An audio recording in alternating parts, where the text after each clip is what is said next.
Hey, what is up, Impact? Pastor Matt here for another Sunday morning spent with you guys. I can't wait. A couple things real quick before we get started. The first announcement, number one, is that we are open 10 a.m. on Sundays. Yes, we are open once again. So wake your parents up, get your siblings some cereal, and if you guys are comfortable with it, come on down to church at 10 a.m.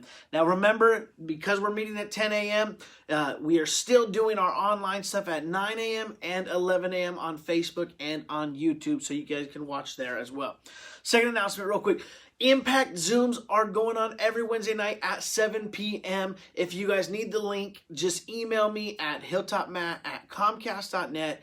Actually, Davi won $30 cold hard cash at our last game. We've been doing scavenger hunts. It's been awesome. So see you guys Wednesday at 7 p.m. The third and final announcement is this Thursday, we will be at Fernandez Park from 5:30 to 7 p.m. We're going to be hanging out there. We're going to be having some fun, soccer, football, just doing things, social distancing and all of those things. But come on out, hang out with us this Thursday, 5:30 to 7 at Fernandez. So before we get started, I have a confession to make. This weekend is duck season opener. And if you know me, you know that I am extremely excited every single year for this day. It is like Christmas times like 20 for me. And I have been texting people. I have been buying gear that I absolutely do not need in any way, shape, or form. Don't tell Hannah.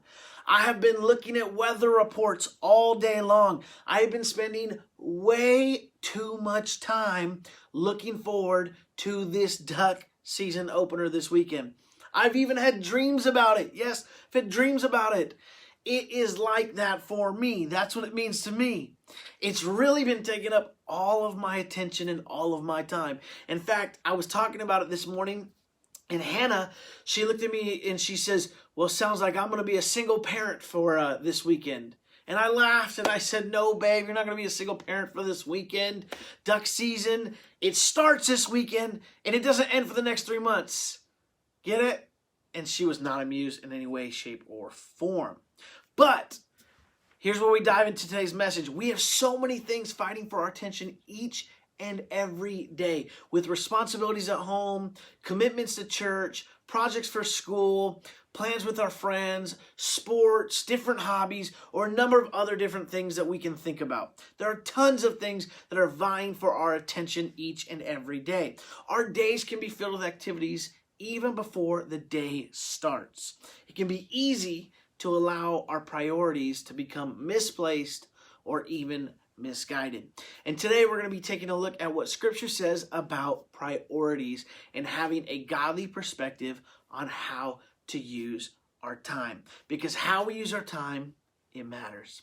So what does the Bible say about the priorities that we should have? We're going to take a look at 3 scriptures today. The first one is Mark chapter 12, verses 28 through 30. And it talks about the greatest commandment. And it says this, starting in verse 28, it says, one of the teachers of the law came and heard them debating. Noticing that Jesus had given them a good answer, he asked him, of all of the commandments, which is the most important? Now, some of you guys might remember this. Stay with me. Verse 29 says this, the most important one, answered Jesus, is this. Hear, O Israel, the Lord our God. The Lord is one. Love the Lord your God with all your heart and with all of your soul and with all of your mind and with all of your strength. What a powerful verse there. And I think what it's telling us, our first priority, number one above all else, even above duck season, is love God with all our whole being, with our whole entire being. Above all else, priority number one should be always to love God with our whole being. Matthew chapter 6, verses 19 through 21 gives us our next priority. It says, starting in verse 19, it says, do not store up for yourselves treasures on earth, where moths and vermin destroy, and where thieves break in and steal. But store up for yourselves treasures in heaven, where moths and vermin do not destroy, and where thieves do not break in and steal. For where your treasure is, there your heart will be also. Another top priority for us as Christ followers, man, it can be found throughout this passage that we just read. It is to lay up our treasures in heaven, not on earth. A second priority for us should be, man, to lay up our treasures, to do good things that are going to last eternally, not just things that are going to be here temporarily.